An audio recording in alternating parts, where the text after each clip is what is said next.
ચહેરું ઘરજે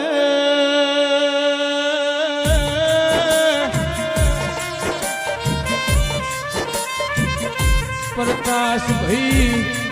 પહલગામમાં બેકસૂર માણસો ન પેલા કહ્યો એ ગોળી મારી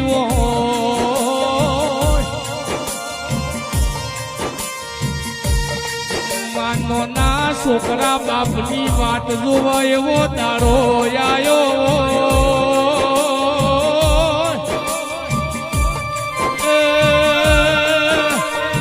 પેલા કહ્યો ન મારવાની મારા ભારત સરકારના આર્મી ન માટે હર તું એવી શક્તિ જાલજ કોઈ દાડો મારા ભારત હમી નજર નો કરવો ડેરા બોલો ન